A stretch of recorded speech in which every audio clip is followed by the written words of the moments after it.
This is Radio Boracay, the home of reggae and cool beach music. Webcasting live worldwide from Boracay, the Philippine Islands. This is 106.1 Radio Boracay. Rhythm of the ocean, music of the seashore. Beach radio, beach radio, 106.1 Radio Boracay. The preceding program was paid broadcast.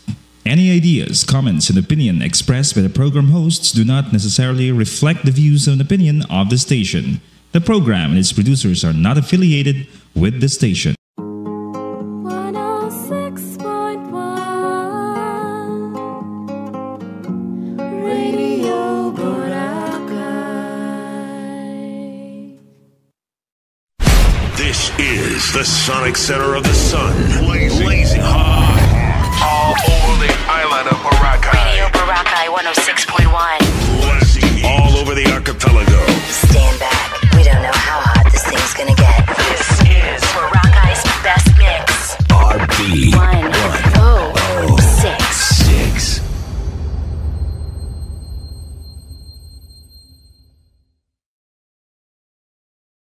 Mapagpalang araw po sa ating lahat. Ako po si Christian Joy L. Magduyan, isang GCBI student, pastor sa Malay Assembly of God na located sa Mutag, Malay, Aklan at may bahay sa aking pinakamamahal na asawa. Welcome po sa isa na namang episode ng Count Your Blessings na inyo pong pinakikinggan tuwing linggo ng hapon dito sa Radio Boracay 106.1. Ayan, kagaya na binanggit ko, last 2 weeks, nandito po ako ngayon bilang kahalili ng aming mom, Christine Russell, na ngayon ay nasa US nagbabakasyon. At may kasama po ako ngayon na 2 lovely ladies na aking mga pinagkakatiwalaan sa church, sa Malay Assembly of God, na maya-maya lang po ay aking ipapakilala. So nagsimula ang atin pong panibagong series na Women of the Bible last March 30, 2025. So bago po tayo mag-start, I will have just a quick recap sa akin pong week ngayon. Of course, meron po tayong GCBI for the whole week, 3 times a week kaming meron pong pasok. And then, isa sa pinaka-memorable ko ngayong week ay yung nangyari po nung Wednesday namin na gathering, na finding fellowship sa Malay Assembly of God. And we have several activities na ginawa, Zumba kami, of course, yung pinakamalaga na nakinig ng Word of God, ng exhortation, and then, of course, nag-worship sa Panginoon, and we just had fun, talagang in-enjoy lang namin yon. And then after namin mag-exercise, nag-food fellowship kami, no, kumain, and then nag-usap-usap at talagang naging fruitful yung event na yon para sa bawat isa. And then this week, back doon sa GCBI, nag-check po kami ng 25% progress sa amin pong final project because graduation namin ay coming up soon, no? Malapit na po kaming graduate sa GCBI. And lastly, yung atin pong Sunday service na nangyari today na talagang syempre isa sa pinakamahalaga po sa atin ay yung Sunday fellowship po natin na kung saan nagigain talaga tayo ng strength, nare-restore yung atin pong mga nararanasan for the whole week, no? Doon yung nare-recharge yung ating mind. So, yun po yung mga recap na nangyari sa akin for the whole week. And alam ko, meron pong mga kanya-kanyang pangyayari sa ating mga buhay, and I hope and pray na everyone is well sa panahon po na ito, sa oras na po na ito, as you watch and listen sa atin pong radio program na Count Your Blessings. So now, sa series nating Women of the Bible, ikatlo nating pag-uusapan ang mga kababaihan na tinaguriang Women of the Cross. Ngunit bago po magpatuloy tayo, ay manalangin po muna tayo. Let's all bow down our heads and pray. Lord, we thank you for this afternoon. Salamat po, Panginoon, na ikaw ang Diyos na patuloy nagbibigay ng kagalakan sa aming buhay, sa lahat na amin pong ginagawa.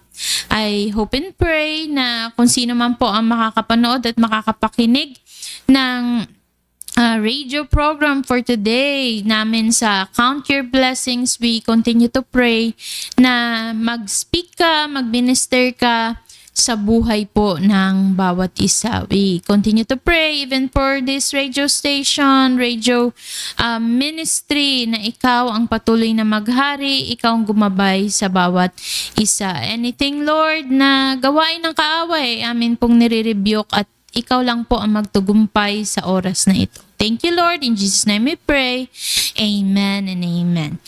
So again, kagaya po ng sinabi ko po kanina, we have our topic for today, and that is Women of the Cross, na makikita nyo po dyan sa screens ninyo as you watch this Facebook video.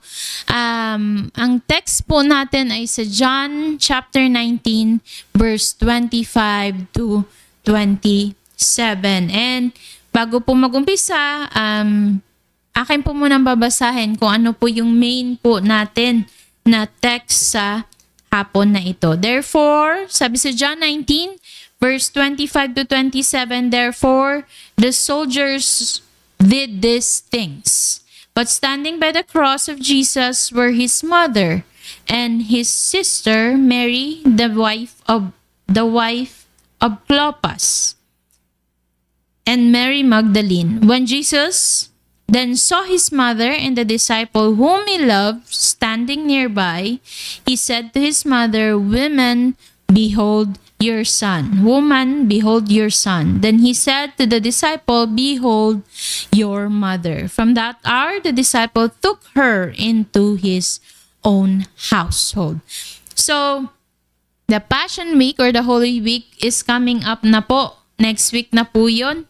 And we remember lahat po ng ginawa ng Panginoong Jesus sa kanya pong earthly ministry and up to sa siya ay napako sa krus ng Kalbaryo. And nakakalungkot, we can notice na sa moment na yun, hindi talaga lahat andyan. Even his disciples, hindi po kompleto talagang andyan sila all the way nag-support. But makikita natin na marami man ang naging sitwasyon, yung iba nagkawatak-watak, yung iba ay nagtago, yung iba ay kung saan na napadpad. Ang writers po natin sa gospel ay nag-present ng mga individuals na nandoon talaga sa cross, and kahit pag after ng cross, andyan sila. And that is the women of the cross. At yun ay nabanggit po natin kanina sa binasa nating text. That's, of course, Mary, the mother of Jesus, Mary, the wife of Clopas, and Mary Magdalene. And in some accounts din po sa gospel, ay included din po doon yung mother po niya, ng Zebedee, no? Or the sons of thunder, ang nanay po nila ni James and John. So makita po natin na even if tayo po nabasa natin na hindi lahat kompleto ang mga disciples, meron po talagang nagstay, and those are the women of the cross, sa mga binanggit po na babae kanina. So, sabi po sa Bible, makikita natin, where were the 12? Kung hahanapin po natin sila, sabi sa Matthew 26:56, chapter 26, verse 56, but all this has taken place to fulfill the scriptures of the prophets.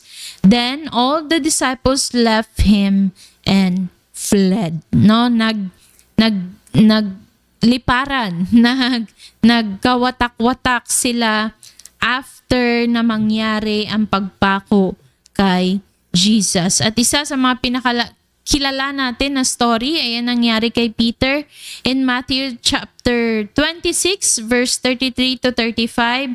Sabi po dito, "But Peter said to him, even though all may fall away because of you, I will never fall away." Jesus said to him, "Truly I say to you that this very night before a rooster crows, you will deny me 3 times." Peter said to him, "Even if I have to die with you, I will not deny you." All the disciples said the same things too. So, we are not going to blame. No? Hindi natin isisisi ito sa mga disipulo. Wala tayo doon. Hindi natin alam kung ano yung senaryo. Pero one thing is for sure, hindi madali. No? Hindi madali ang makita na pinipersecute si Jesus. Hindi madali na nagkakahulihan na, napako na si Jesus, on the way na siya doon. So, they were not there. But this brave women of the cross ay nandoon po sila. And this afternoon, let us take inspiration po sa story nila. So again, gaya po na na-mention ko kanina, we have 2 guests na kasama po natin ngayon. At sila po ay mga babae na talagang someone I trust, someone I rely on sa ministry. That's why I believe very relatable po ito na topic para po sa amin. So, okay, let us welcome Ate Ellen and Ate Roseanne. So, bago po ang lahat, pwede nyo po bang i-introduce ang inyo pong mga sarili? Ngiti na. Ngiti muna sa mga guests. Introduce po natin ang ating mga sarili. Sige po. Pangalan, any background na meron tayong pwedeng i-share sa atin po mga viewers.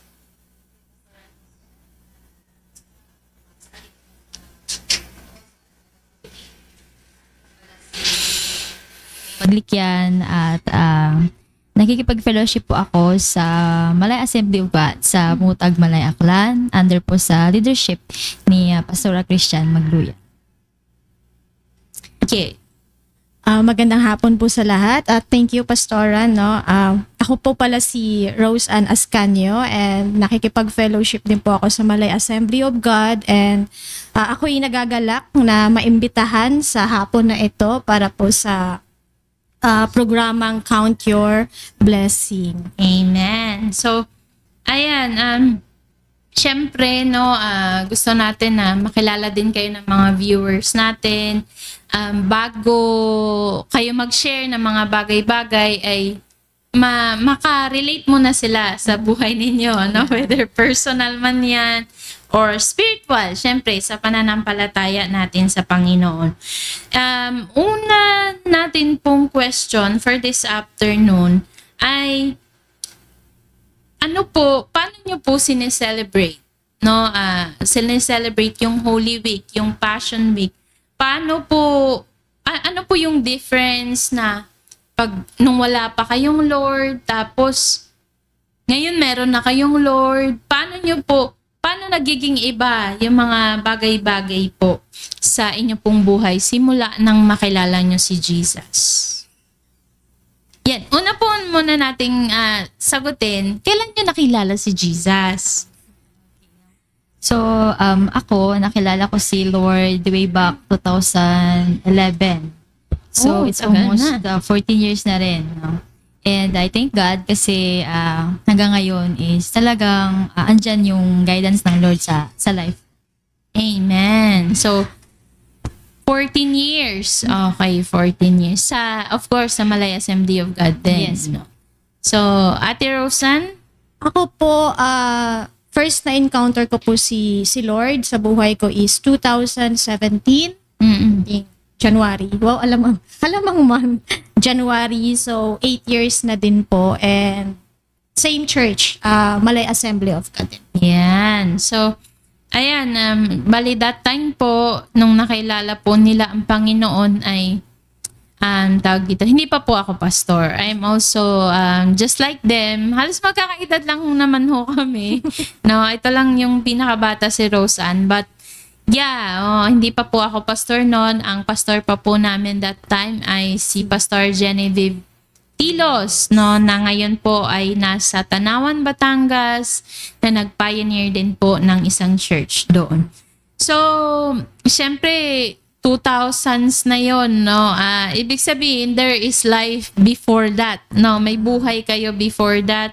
May mga paniniwala, may mga sarili na kayong tawag dito, understanding sa Panginoon bago pa ninyo makilala si Lord. Ano po ang difference na kayo po ay may Diyos na unlike before sa pag-aalala ng Holy Week natin po na tinatawag? Sa akin naman po no, before ko na-meet si Lord is nasa bahay lang talaga. So wala akong... Pag Holy Week, sa bahay ka lang. Bahay lang talaga. Kasi parang I have this feeling na baka ano yung mangyari sa akin, yung mga narinig ba natin ng matatanda. So, during that time, talagang ingat na ingat. Ingat na ingat ako kasi nga, syempre, yun yung narinig ko. And of course, andun yung obedience natin, no, sa mga bagay na ini-instill sa atin. Pero nung nakilala ko na si Lord, na-meet ko na si Lord, ay talagang sabi ko, Lord, ibang-iba talaga. Kasi once na nakilala mo ang Panginoon, is yung araw na yan na Lenten season, talagang doon mo, personally sa akin, no, doon ko mas nararamdaman yung sacrifice ng Lord para sa akin. Tapos doon ko makikita yung... Mas lalong madamdamin siya. Yung word ko ba, na Lord, grabe, sino ako para mamatay ka para sa akin. So, nakikita ko talaga yung laban ng Lord during sa time na yan na commemorate natin yung kanyang sakripisyo. Amen. So, ayan, nagbanggit si Ate Ellen din. Pero, let's go there later. Yung sa mga superstitious belief pag mga Holy Week. Gayong pag hindi mo pa kalala si Jesus, may mga ganong iniisip. Pero balik muna tayo kay Ate Rose Ann. Ako, before, no, kapag Holy Week, kailangan talaga nasa bahay ka lang, bawal ka lumabas, bawal ka daw maligo ng dagat kasi nga baka may mangyaring masama. Although, nire-respeto naman natin yung mga may pag-iingat pa rin naman. May pag-iingat. Pero, nung nakilala ko si Lord sa buhay ko, parang ngayon, parang naano ko, bakit ko ba kinukulong yung sarili ko sa bahay na pwede naman pala akong lumabas at pwede naman akong mag-ingat. Ganon. So, doon mas naintindihan ko yung point ng cross, ng dugo ni Kristo doon sa krus para bayaran yung mga kasalanan ko. And mas na-appreciate ko siya sa buhay ko. And kapag ka Holy Week, Holy Week, doon ko na-remember lahat-lahat ng mga sacrifices ng Lord, mga ginawa niya para tayo ay malinis mula sa kasalanan na ating ginawa noong mga panahong hindi pa natin siya nakikilala. So ayun, mas na-appreciate ko talaga yung Holy Week kapag nandun ka sa point na tahimik ka lang and then you have the time na mag-reflect sa mga nangyari before and i-compare mo siya sa nangyayari ngayon sa buhay natin. So ayun. So in short, mas na-enjoy mo, yeah. diba? Yes. Mas na-enjoy mo na mas na-enjoy na natin yung tinatawag na Holy Week. What are your most memorable na mga experiences na celebration niyo sa Holy Week? And do you have plans this Holy Week? Meron talagang plan. Meron. Para kay Lord yun eh. So yung para sa akin yung memorable no na Holy Week ko is yung pumunta kami ng Badyangan. Shout out Badyangan. So, napakagandang lugar kasi tahimik ba. And then Badyangan, Pandan Antique. O yan, clear. Google nyo na lang.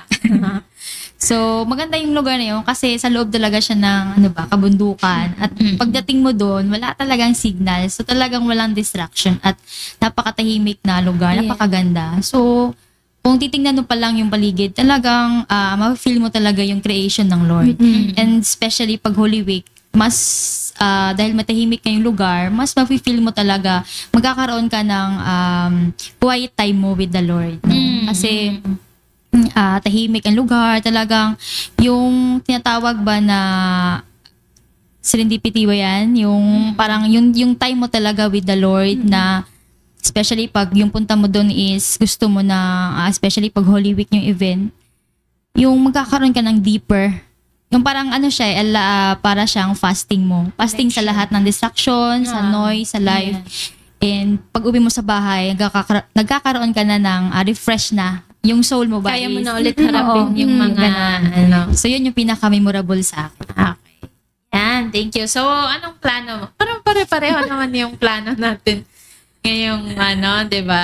Meron po kaming lakad, no? Hopefully praying na matuloy this April 17 sa Mission Summit doon sa kabilang side ng ano, sa Kalibo, no? Kalibo, Aklan. So, nandun kami. God willing, no? Doon kami para sa Mission Summit. So, Ate Roseanne, how about you? Anong memorable mo na Holy Week celebration? And, yun nga, banggit ko na din yung plano. So, Ako, yung memorable na Holy Week celebration ko, parang, laging nasa bahay lang. Kasi bukod sa birthday nga ni Mama, yung sa Holy Week na ay birthday ng nanay ko, na yun nga, minsan hindi ma-celebrate kasi nga Holy Week, kasi nga bawal lumabas ng bahay. Pero, nung na-realize ko na pwede naman palang lumabas ng bahay, bakit hindi natin i-celebrate sa labas? And natatandaan ko before yung kasi hindi naman ako nakasama sa badyangan nung nag-gateway kami ng mga kapatid ko sa Boracay. And then sabi nila na kailangan daw malibot namin yung buong Boracay.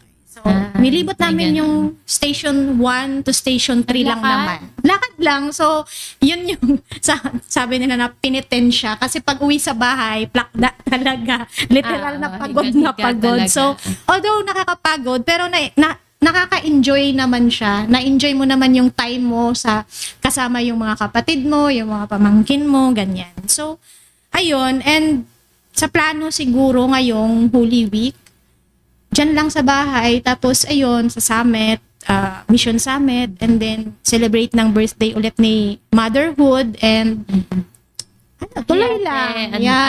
Advance happy birthday mo. Birthday po. Mama. Tapos, ayun, tuloy lang sa buhay. Buhay bilang isang babae. Diba? So, yun nga kasi, yung difference, limitado talaga. Alala ko, Gitmanran, nung bata ako, kapag, pag Sabado, most especially na, kasi hindi ka na talaga pwedeng lumabas. Minsan, syempre, hindi naman talaga tayo palalabas no?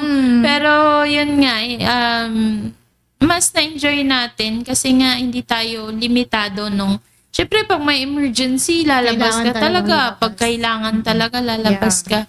So yun yung mga, pero nakakatuwa yung mga memory na yun, no, na nalilimit tayo ng mga superstitious beliefs na hindi naman yun yung essence talaga ng Holy Week. So, meron pa ba kayong i-share ng mga superstitious belief? Ulit-ulit ako.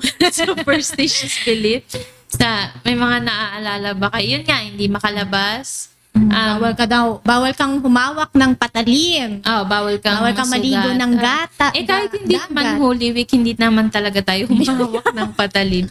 Pero yun nga, mga ingat maligo sa dagat. No? Pero given na yung mga bagay na yun, dapat talaga mag-ingat. Holy Week o hindi Holy Week, mag-ingat ho tayo. Exactly. So, ayan. Sige, diretso tayo doon sa topic natin na Women of the Cross. At una nating i-remember si Mary, the mother of Jesus. Ang Siyempre, alam naman po natin na ang Panginoong Jesus ay namuhay bilang tao, no, through virgin birth kay Mary, at talagang pinalaki siya ni Mary bilang isang in the flesh, no, bilang isang tao, no.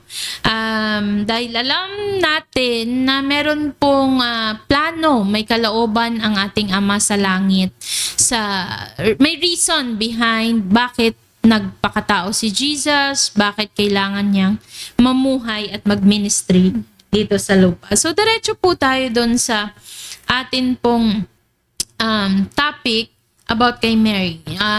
Imagine, di ba? Imagine natin, punta tayo doon sa scene na kung saan si Mary andyan, nasa harap ng cross, nakikita niya si Jesus na dumadanas ng paghihirap, at alam niya na kailangan yun mangyari para mangyari ang kalooban ng Ama sa langit. Wala siyang magagawa para pigilan yun. So, ganoon din po kasi sa buhay natin. Alam natin na yung grief ni Mary ay incomparable talaga. Kasi at the same time, for her to be there habang pinapakaw si Jesus ay grabing strength. Grabing strength, grabing pagtitiis, no, na kanya pong ginawa. So, makita natin na ganoon din tayo minsan sa life natin. We are doing sacrifices para sa will ng Lord. Yeah. And minsan, wala pong choice ang ating mga parents, no? Not only mother, not only ang nanay, kundi kahit tatay, may mga pagkakataon. Yung parents, yung nanay, yung nanay kasi madamdamin talaga eh. Kahit anong gagawin mo, pag nakikita niya yung anak niyang nasasaktan, ay mas grabe yung sakit niyang nararamdaman. So, ayun po, yung tanong po natin is, have you made sacrifices na kailangan mong gawin? At alam natin na yung mga sacrifices naman natin hindi maikukumpara sa sacrifice na meron si Jesus. Yes. Pero at the same time, no, may mga bagay tayong ginagawa, no, na kailangan nating gawin kasi yun yung sabi ni Lord, yun yung instruction ni Lord in mind and in our heart. Alam natin, and of course through His Word, alam natin na yun yung gusto ni Lord para sa buhay natin.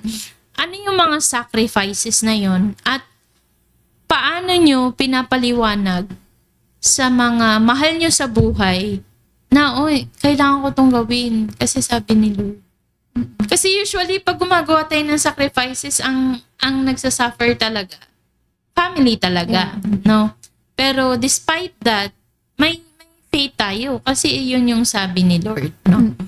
And alam naman natin na temporary lang yung mga bagay. So, let's go there. Ano po yung mga sacrifices na kailangan ninyong gawin at paano ninyo ipinaliwanag ito sa inyong mga mahal sa buhay? So, Ate Ellen, no? Pwede ka bang mauna? Okay, no? Yung sa akin, no, yung sacrifice talaga na ginawa ko for the Lord is yung work ko doon sa Iloilo. So, gin-give up ko yun. And kasi sinabi talaga sa akin ng Lord din na mag-resign ako at umuwi dito sa Malay. Sa Malay. So, yung purpose ng Lord kung ba't niya yun sinabi is malinaw sa akin na kung saan para sa ministry. And syempre hindi yun madali kasi may family ako na sinusuportahan. And in-explain ko sa kanila na may mga major adjustment tayo.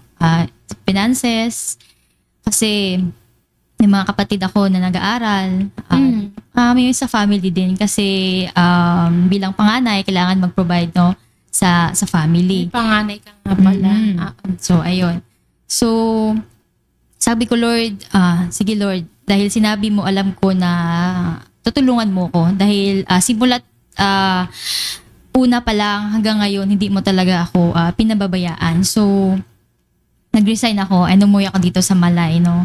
And nag-apply naman ako ng trabaho and praise God kasi nakapagtrabaho na ako and masaya ako ngayon sa work ko. And Ilang most years especially na yung sa work work mo ngayon? Okay, Since magto sa 2 bagong years. work, Magto 2 years. Yeah. And ang pinaka magandang balita is nakapag-ministry pa ako kasi Saturday at Sunday ay wala akong work, which is dedicated yun para sa work sa ministry. So ayun, no? Praise God. Wow, no? So, inspiring po ito, no, sa atin, lalo na sa mga viewers, sa mga listeners natin na nakikinig, na kahit may sacrifices, alam natin na andyan si Lord. Nasa likod natin si Lord. Lalo na pag-utos talaga niya. Kasi si Jesus, nung nabuhay siya dito sa lupa, yun talaga yung bukang bibig niya eh. No, na may food is hindi galing dito sa mundong ito. Yung kailangan, ang pinaka ng buhay, essence ng buhay ko is to do the will of the Father. So, ayan, thank you po, Ate Ellen, for sharing that. So, paano mo pinaliwanag sa magulang mo yun? So, phone call, phone call kasi during sa time na yon andun ako sa Iloilo. Oo. And syempre Parang meron biglaan yan eh. Parang, biglaan talaga basta wala. Naalala ko na biglang nandun na sa L3 si Ellen, bumaba na siya sa okay. Parang nagbakasyon lang siya dito, tapos pagbalik doon, balik na siya. Resign ka na. Tapos, so, ayun, nung dito naman na ako, syempre, along the way, may mga pagsubok, may mga kahirapan din tayong mararanasan. So, yung mga parents ko, hindi natin maalis sa kanila yung mga what ifs nila. And naiintindihan ko yun bilang anak kasi inaalala din na yung mga kapatid ko na nag-aaral, di ba? So, sabi ko, trust na tayo kay Lord kasi alam ko na tutulungan niya tayo, di ba? Sabi nga, when God leads, He provides naman. So, dahil ito ay galing sa Panginoon, alam ko na mabibigay siya ng paraan. So, ayun, ngayon, praise God sa work ko at nasusuportahan ko pa rin yung family ko at pati yung mga kapatid ko na mag-aaral. At may isa pa na mag-aaral ulit ng first year college. Yun nga, di ba? So, yeah, praise God. Yun yung result na sakto may mag-aaral. Bunso na.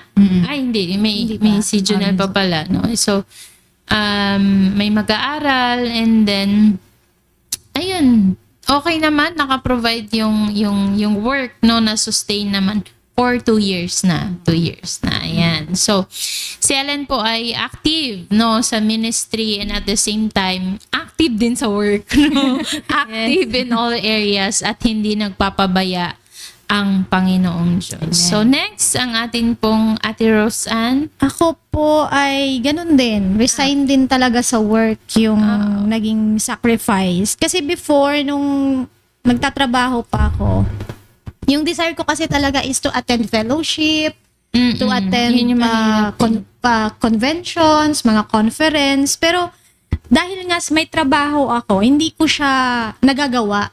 At hindi din naman ako pwedeng umabsent ng matagal kasi nga pinagkakatiwalaan, ganyan. Pero sabi ko kay Lord, ano yung gagawin ko dapat? Ano ba yung gusto mong gawin ko? And si Lord din mismo yung nag-push talaga sa akin na ito na yung time na mag-resign ka na dyan.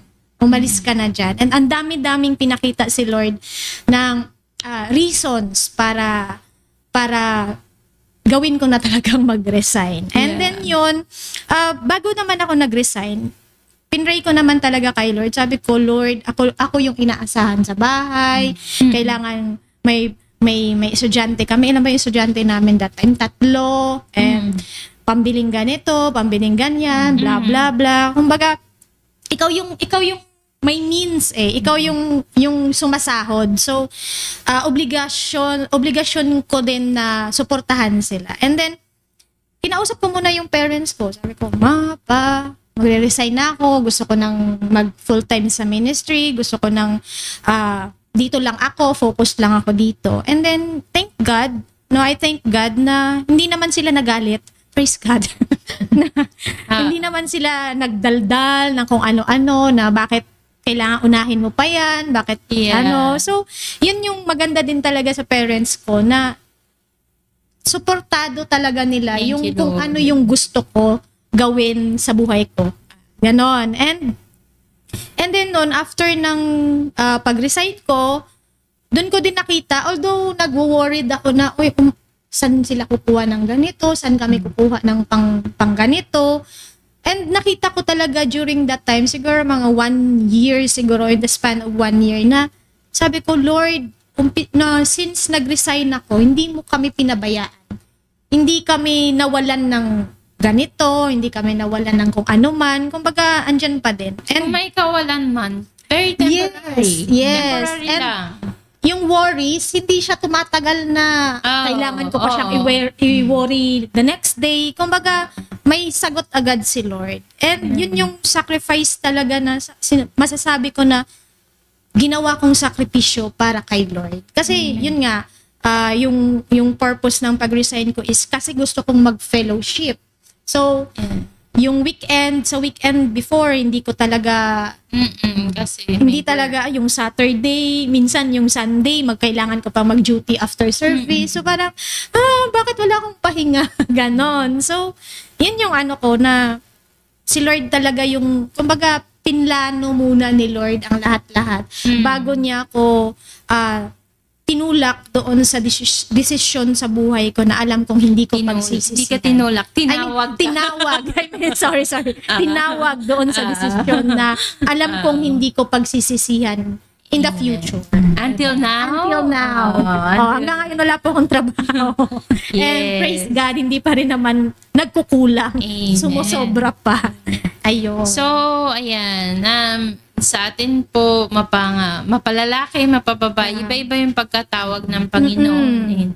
Like, Ate Ellen, ay syempre nag-work siya uli kasi yun talaga, no? And iba din naman sa story na Ate Rosa, na kung saan siya ngayon ay nakapag-Bible school, no? Nakagraduate siya ng Bible school. Hindi niya yun magagawa kung wala siyang time talaga na mailalaan. Pero all throughout, nag-sustain si Lord. At talagang si Lord ay hindi nagpabaya sa pagkatawag ng bawat isa sa atin. And amazing din kasi ibig sabihin, inayos talaga ni Lord lahat. Kung yung mga parents ay wholeheartedly, kahit may minsan along the way may mga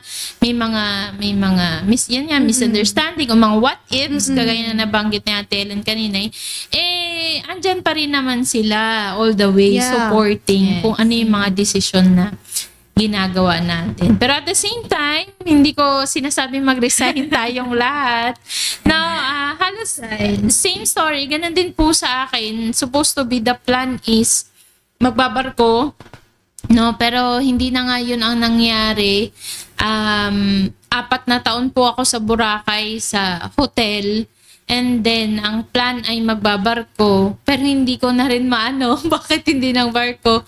Pero yun, si Lord nag-ayos lahat ng ng way, no, para madala sa kanya-kanyang pagkatawag sa Panginoon Diyos. So praise God for that. And at the same time, ang parents ko din ay sinanggap din nila, no, nagsumuporta sila, and until now, sinasabi nila sa akin, salamat anak, kasi may anak kaming pastor. Diba? Grabing confirmation yun, no? Affirmation, confirmation, na masasabi ko na ito talaga yung ano ni Lord para sa aking buhay. So, ayan, nakita nga natin na ito, ang naranasan ni Mary ay, alam niyo po yun, yung sacrifice na kailangan gawin ni Jesus ay naintindihan ni Mary yun. Imagine, siya yung nakatanggap ng pangako, siya yung nakausap ng angel talaga, na bibigyan ka ng anak, na talagang yun yung magiging Messiah, siya talaga yung magiging tagapagligtas. And kinailangang intindihin yun ni Mary, no? And all the way andyan siya to really see yung plano na yun ng Ama sa Langit para kay Jesus. And I believe na kahit po mahirap ay talagang inintindi niya yun. Dahil even Jesus is very vocal sa kung anong kalooban ng Ama sa langit. So, next, ayun, sabi ko nga, kung maintindihan natin yung situation ng mother ni Jesus, what do you think is the reason behind? Ano yung purpose kung bakit kinailangang tawag dito, maranasan ni Mary ito na si Jesus ang prophesied Messiah.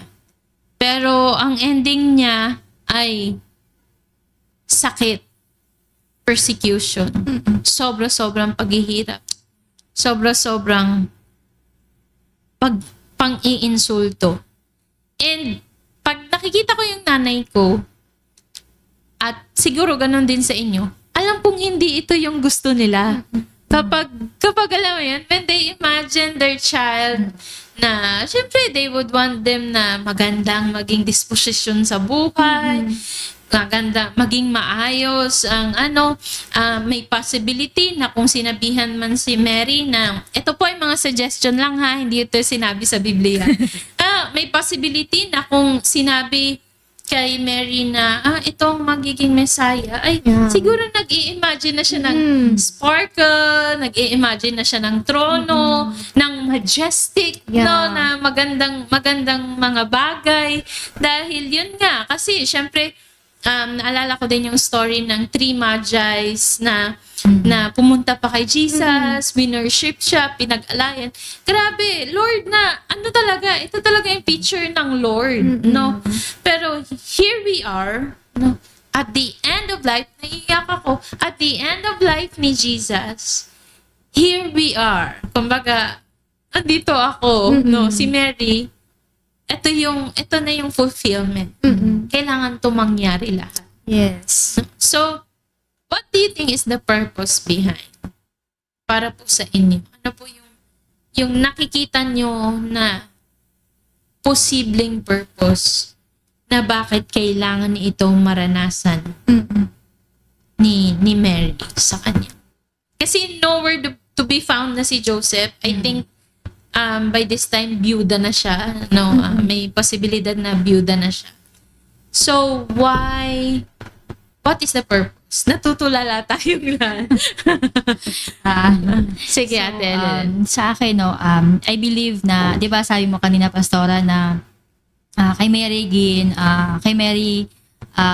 nag-reveal, no, ang Lord through sa angel na ganito yung mangyayari, di ba? Pero kahit I believe, no, kahit alam na ni Mary na yun yung mangyayari sa anak niya, which is yung Lord natin, no, na si Jesus Christ, I know yung pain. Grabe yung pain nun.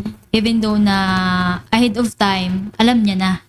Diba? Kasi iba yung feeling na andyan ka na sa actual na pangyayari. Yeah. And I believe na yung nangyari na yun, kung bakit inallow ng Lord is may purpose yun Hindi yun basta lang nangyari na walang purpose ang Lord. And I believe na gagamitin si Mary to be a witness, no? Sa iba din ng mga kababaihan. Yes. And yun yung nakikita ko na calling niya, no, galing sa Panginoon. Yes. Amen. At saka, yan sa binasa natin kanina na inihabilin siya ni Jesus. Sabi, your mother, sabi niya dun sa mga disciples. Ibig sabihin, after mawala ni Jesus, may posibilidad na nagtatapat mo sa mga disciples and all that. So, Ate Rosan, for me, siguro, di ba nga, na-mention mo kanina, Pastora, na yung mga nanay natin, hindi nila kayang makita yung mga anak nila na nahihirapan. Di ba? Yung kung pwede nga lang nakunin na lang siguro ni Mary yung sakit doon kay Jesus, na mag-swap na lang silang dalawa. I know gagawin niya Pero yun kasi yung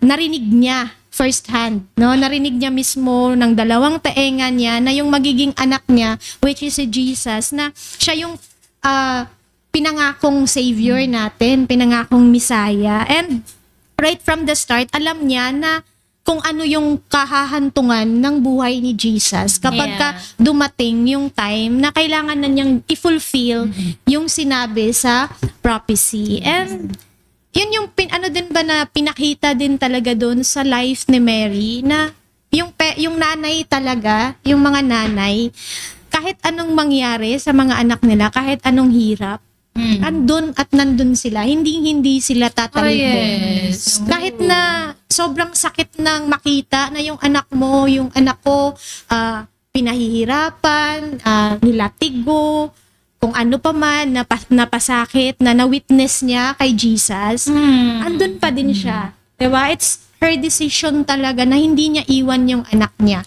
hanggang sa huli, hanggang sa last breath ni Jesus. Diba? So, amazing. She's so amazing talaga. Amen. So, there's no denying talaga sa courage ng isang babae when it comes to serving the Lord. And it speaks a lot na ang nandoon, no? Syempre marami pa namang ibang andoon, pero it speaks a lot na kinaya ni Mary na hanggang sa huli maging andyan siya para kay Jesus. Wow. What a woman. What a woman. So let's remember that, no? John 12:3 sabi dito, Mary then, no, took a pound of a very costly perfume of pure nard and anointed the feet of Jesus and wiped his feet with her hair, and the house was filled with the fragrance of the perfume. So let us remember, may isa din na babae na ang pangalan din niya ay Mary, na nagbigay ng pagkamahal-mahal na pabango, no? Hinugas sa paa ni Jesus, talagang pinunas sa paa ni Jesus, and sinasabi nga po natin na ito yung preparation niya sa burial niya, kasi ganun din po nung unang panahon, no? Mga pabango, mga spices, yun yung preparation para po sa kanila. So, isipin niyo yung courage din na ibigay yung pagkamahal-mahal na ano na yun, at hindi ko lang po maalala, pero grabe yung price noon, talagang wages, isang taon na wage ang equivalent noon. Grabing courage, at makikita natin na mapapatanong tayo kung bakit ganito nila kamahal si Jesus. No? Makita pa din natin ang women na unang pumunta sa tomb ni Jesus to anoint the body of their Lord ay si Mary the Magdalene, no, na nabanggit kanina, nandun din sa cross. Mark 16:1, when the Sabbath was over, Mary Magdalene and Mary the mother of James and Salome bought spices so that they might come and anoint him. And then, sabi dito sa sa Mark 16:9-11, basahin ko po dito. Can you read it, at Ellen? Meron ka ba dyan? Sabi dyan? Yes, Pastor. So, Mark. Okay. So, Mark chapter 16, verse 9-11. Now, after he had risen, early in the first day of the week, he first appeared to Mary Magdalene, from which he had cast out 7 demons. She went and reported to those who had been with him, while they were mourning and weeping. When they heard that he was alive and had been seen by her, they refused to believe it. Ayan. So, ganun din po, si Jesus ay, ang una talagang pumunta sa tomb niya ay si Mary Magdalene, and may iba pang mga babae na kasama, pero ang nakakita talaga sa kanya sa account sa John 20 verse 10-18, si Mary Magdalene po ang unang nakakita kay Jesus nung siya po ay na-resurrect. And makita po natin na si Mary Magdalene, ang kanya pong background po kasi ay talagang dineliver siya ng Panginoon sa 7 demons. And if we read dito sa John 20 verse 10-18, no, makikita natin na si Jesus talaga ay kinamand si Mary na, go, tell your brothers na andito na ako. So, ayan. So, for our next question, makita natin that many women really surrounds Jesus. No, nagpakita si Jesus ng pagpapahalaga sa mga kababaihan. So, women have always had a role to play sa ministry, sa kingdom ng Panginoon, at dapat ay makita ng bawat isa ang kahalagahan nito. So, dapat maitanong natin sa sarili-sarili din nating buhay kung paano ba nabigyan ng impact ni Jesus yung transformation natin bilang babae at bilang Kristiyano at bilang someone na nagsiserve sa Panginoong Diyos. Do you remember kung kailan mo unang na-meet si Jesus? Do you remember kung paano kanya binago? Do you remember kung ano yung mga steps na slowly, gradual changes na nangyari sa buhay mo nung tayo po ay nakakilala sa Panginoon? Yes, Ate Ellen? Yes, hindi ko yun makakalimutan talaga sa buong buhay ko yung experience na yun na ma-meet mo si Jesus sa life natin. So, sa life ko, way back 2011, nakilala ko si Jesus, na-meet ko siya, through sa life ni Pastora Genevieve Tilos. Hi po kay Pastor Genevieve. And may the Lord po always bless you pa, Pastora. So, yung sa life ko is, may sakit kasi ako nung time na yun eh. Yung sakit ko talaga, hindi ko malaman kung anong klaseng skin disease yun eh. Na halos hindi gumagaling. Nakailang beses na akong punta sa center, sa hospital, para sa gamot. Wala talaga. Tumatalab. Tapos, one day, mga hapon yun eh, nakasalubong ko yung pinsan ko. May dala siyang makapal na Bible. Yung Bible na blue. Tapos, yung makapal. Dati kasi, pag nakita ko ng Bible, yung manipis lang ba? Yung New Testament. So, laki, anong kapal naman ng Bible mo, insan? Sabi ko, gusto mo insan, sama ka sa Bible study. So, sige. Noong una pa nga, medyo hesitant pa nga ako eh. Yeah. Kasi first time kong umattend ng ganong gathering. So, sinama naman niya ako doon and God is good kasi doon ko siya na-meet. Doon ko naramdaman yung love ba niya na nilolong ko sa mga time niya. Kasi pag may sakit ka, especially pag skin disease, para makakaramdam ka na ayaw ng tao lumapit sa'yo. Mga ganun ba? So, feeling mo outcast ka. Pero yung time na yun, dun ko naramdaman yung love ni Jesus para sa akin. And eventually, after nun, the first Sunday na yun, is inibitahan kami ni Pastor Regine na magsimba. Tapos yung nakakatuwa pa talaga sa Lord, hindi ko talaga makalimutan kasi sumakay kami ng tricycle ng kapatid ko na walang pamasahe. Yes, tapos yung pamasahe is doon na lang pagdating sa simbahan. Which is, si Pastor Regine yung nagbayad. So, sabi ko, Lord, thank you kasi may mga taong nararamdaman mo yung love ni Lord sa pamamagitan ng mga tao na yon na talagang nag-work para sa Lord. Sabi ko, thank you, Lord, sa mga ganitong tao. And then, yun nga, di nakapagsimba na kami. And, yun di ko makalimutan kanta doon at the cross eh. Yun yung unang song na talagang unang simba ko din. So, Lord, thank you talaga, Lord. So, tapos, nung nag-announce na si Pastora ng youth camp, ako, grabe talaga yung fire ba sa heart mo. So, sige, Pastora, sama ako. Sasama din ako doon, So, hanggang sa nagtuloy-tuloy na naka-attend na ako ng hanggang ngayon. Oo, naka-attend na ako ng SOS, which is kailangan mong pumunta sa ibang lugar to share the word of God. Pero bago yun is, grabe din yung patient, ni Pastora Jen. And kumbaga, talagang ipupush ka niya, Amen. To be equipped ka din na worker the Lord. And then yung hindi ko din talaga makalimutan, dami talaga akong hindi makalimutan. Nung na-meet ko si Lord, nung una na nag-opening ako ng prayer. Talagang grabe yung interval na bago yung sunod ko na word. Kasi nga, kinakabahan, bago. Talutal pa. Tapos yung isa pa na talagang hanggang ngayon na nadala ko is yung pagsalita, no, sa gitna, sa stage ba? Kasi nga, sabi ni Pastora is, kailangan niya ng MC. Walang MC na available that time. So ako yung pinush niya doon na mag-MC. And hanggang ngayon, with the grace of God, no, nagagamit ko siya. Sa ngayon, dito sa, natin, sa pag-guesting namin, kung hindi dahil doon, siguro meron pa akong stage fright, takot pa akong sa mga speaking engagement ba.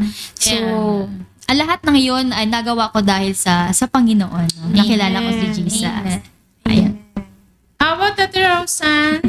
Naiiyak na agad ako. Ako, na first encounter ko with the Lord. Although, kahit naman dati pa, no, na bata pa tayo, kapag nami-mention yung Jesus, alam natin na si Jesus ay anak nga ng Panginoon. Pero walang relationship.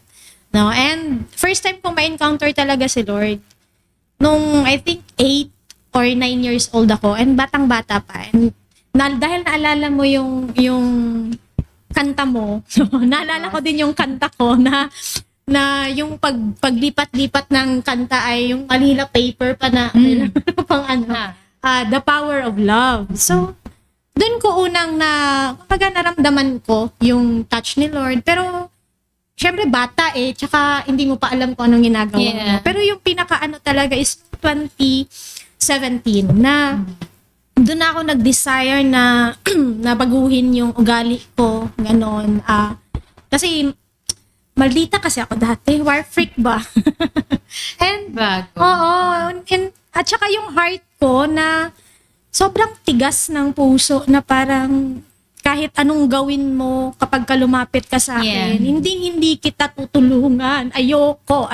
Kumbaga, kapag sinabi kong no, wala nang makakapagpabago nun, kundi sarili ko lang, no? Pero nung na-meet ko si Jesus and kumbaga naintindihan ko yung life na kasama siya, sabi ko, kailangan pala dapat i-change ko yung puso ko. Kailangan pala dapat na yung buhay na meron ako dati ay kailangan paunti-unting baguhin. So, nag-start ako ng paunti-unti lang sa attitude, sa heart, sa kung paano ako sumagot, hanggang sa sa ministry na kapag ka nasa ministry ka na, kailangan mag-submit ka na sa leader mo, which is sa pastor mo, and na-appreciate ko din before na tawag dito, na kapag andun ka sa point na parang hindi mo pa alam kung saan ka pupulutin. And ang turning point ko talaga hindi ko makalimutan before is kasi grabe din yung insecurities ko before and napaka-strong will ko nga before, and yun, nung one time umattend ako sa prayer meeting which is sa church din sa Malay Assembly of God, and si Pastora Jen pa yung pastor, and dun ko na talaga na sabi ko yun yung pinaka-turning point ko nung nakita ko dun yung pangalan ko sa prayer list. Sabi ko, bakit nila pinapanalangin namin siya. bakit nila ako pinipray? So parang sabi ko, oh my gosh, grabe Lord, pinipray pala nila ako. Kahit na hindi ko alam, hindi ko maramdaman na parang, ayun, may mga taong nagpipray sa akin na I don't know kung ano man yung prayer nila, at na-appreciate ko yun. Na-appreciate ko yun. Doon ko na grabe yung impact ni Lord sa buhay ko. Na to the point na binago ko yung tinulungan niya akong baguhin yung attitude na meron. Ayun.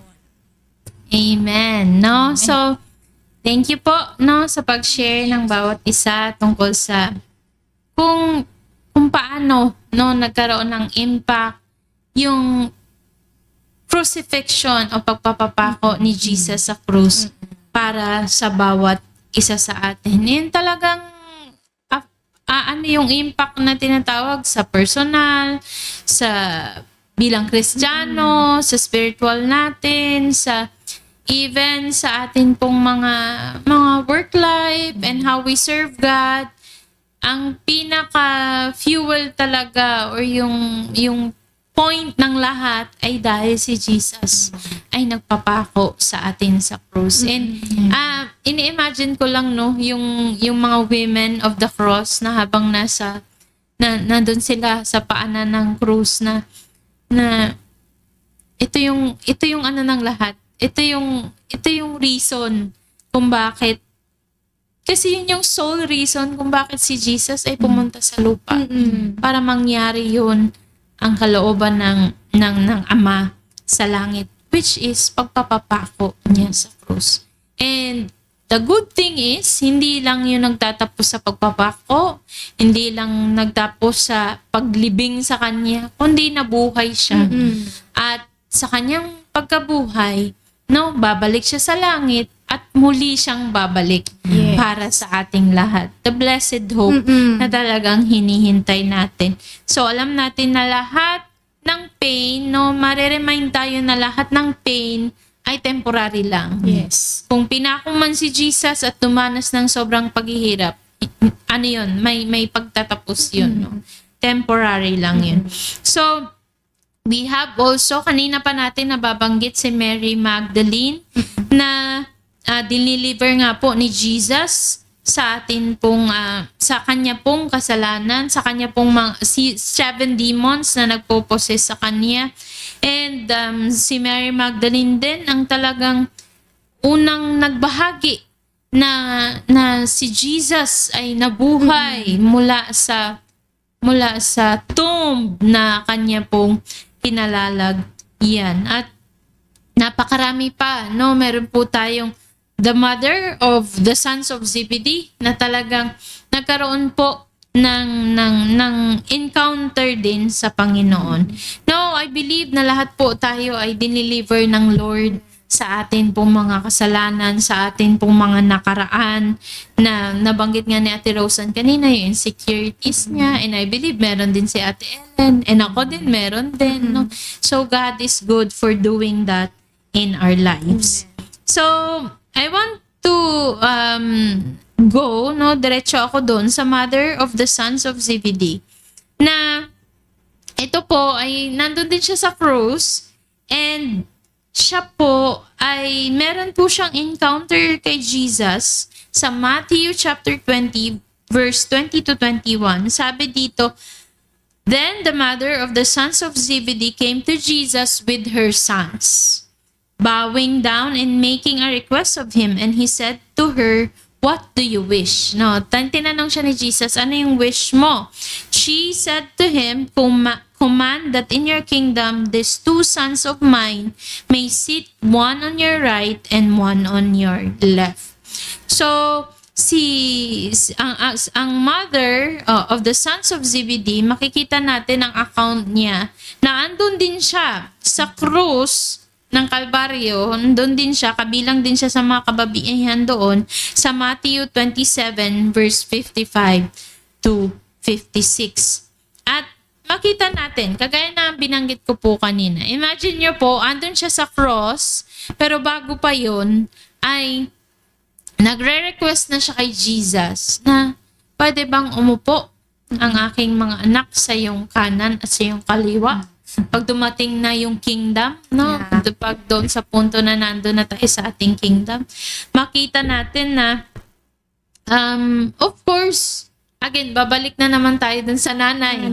Nanay mode, women mode, na walang ibang hangad kundi mapabuti ang kalagayan. Mapa dito sa lupa o mapa sa langit, gusto lagi ay mapabuti ang kalagayan ng kanyang mga anak. Pero sinagot ito ni Jesus na sabi ni Jesus ay hindi mo naiintindihan ang nire-request mo sa akin.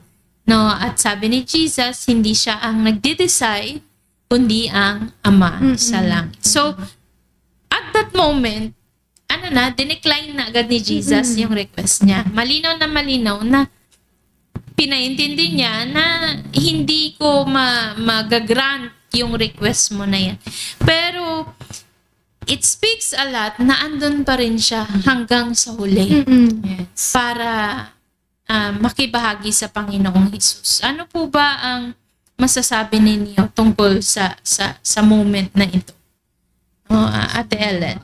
Sa akin noon, I believe na, kasi una pa lang, di ba, may decline na si Lord sa request niya eh. Yeah. So, ako siguro kung ordinary people lang yon, yung natural ba, na response ng tao, is hindi na siya pupunta. Nagtampo na. Pero I believe na yung faith niya ay hindi naka-base doon sa grant ng kanyang request. Kundi doon yung naka-base sa faith niya kay Jesus. Yes. And I believe na yun yung dahilan kung bakit andun siya. Kahit sa pinakahulihang sandali ba ni Jesus dito sa lupa. Yes. And nakaka-inspire yung ganong klase ng ng faith.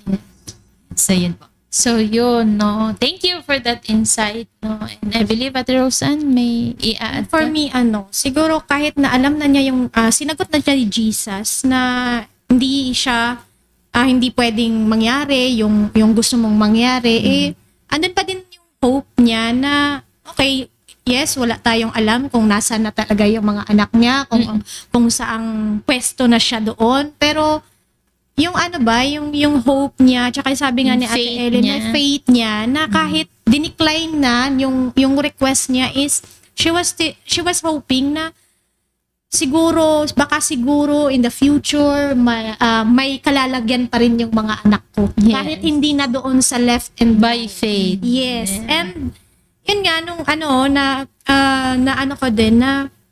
na pinapakita din sa atin bilang mga tao na hindi lahat ng request natin tatanggapin at ibibigay ni Lord sa atin. Pero dapat magpatuloy Yes, pa rin. pero dapat magpatuloy. And kumbaga, hindi sa sagot na no natatapos ang lahat. Kundi dapat nagpapatuloy at nagpapatuloy pa rin tayo. Amen. No. So I really thank the Lord, no. Syempre, na-prepare natin yung hearts ng bawat isa, lalo na ng mga kababaihan na nakikinig sa atin bago yung upcoming Holy Week, kung ano yung totoong essence, kung paano ma-prepare yung heart, no, sa mga pinag-usapan natin kanina na mga women of the cross, si Mary Magdalene, kung paano andyan siya bago ang tawag dito, sa tomb ni Jesus, kung paano siya nag-share ng gospel, nang ma-resurrect si Jesus, hindi pa nga siya pinaniwalaan, pero sinugo siya ni Jesus to do that, kung paano ang women na nagbigay ng perfume, pagkamahal-mahal na perfume, to prepare for Jesus' burial, Mary, the mother of Jesus, nandyan para sa anak niya hanggang huli, mother of the sons of Zebedee, such a strong women na we can take inspiration sa Bible, no? So yan, I hope na may nakuha ang bawat isa sa atin. Remember, no, ang crucifixion, this is the most shameful thing na mangyayari sa isang tao, pero isipin po natin, andon yung mga women. Hindi nila inisip kung kaano ka-shameful yun. Ang inisip nila si Jesus na talagang mahal na mahal nila. And you know, di ba po sa time na ito talagang yung importance ng mga babae very very low. Halos kailangan lang sa childbirth lang sila. Yun na yung maintindihan natin na kailangan paanakan lang, no? Pero si Jesus, di ba po hindi siya ganon. Binigyan niya ng importance yung mga kababaihan. May ministry para sa mga kababaihan, nag-minister sa mga kababaihan. Kaya naman, love na love nila si Jesus. No? Probably one of the reasons why hanggang sa huli, andyan pa rin sila. So, we will end with word of encouragement mula sa atin po mga guests. Meron pa po ba kayong gustong sabihin? Okay, no? So, sa ating mga kapatiran, no? Kapwa, kababaihan, patuloy lang po tayo, no? Sa pag-serve sa Panginoon dahil ang Lord naman ay hindi naman, alam niya ang lahat, no? Ng sakripisyo natin para sa Kanya. At magbibigay si Lord ng reward sa sino man na hindi mag-give up at patuloy na mananampalataya sa ating Panginoon. Yes, ayun. So women out there, no, hindi lang po tayo babae lang na sinasabi nila na babae ka lang naman. So, Palamuti. Yeah, palamuti, display ka lang. Maganda-gandahan lang. Yes. Hindi ganon. Kasi sa mata po ng ating Panginoon, tayo po ay precious din po tayo sa kanyang mga mata. And you know, the cross, yung kamatayan po ni Jesus sa cross, kasi nga, 'di ba nga, we will celebrate Holy Week. The crucifixion is not the end of everything, no? Yung death po ni Jesus ay hindi po natatapos sa namatay lang siya. Kundi yung kamatayan po ni Jesus sa cross, yun po yung simula ng lahat. In fact, yun po yung naging simula ng ating pag-asa na alam natin na si Jesus ay nabuhay, muling nabuhay, yung mga disciples niya ay nagpatuloy.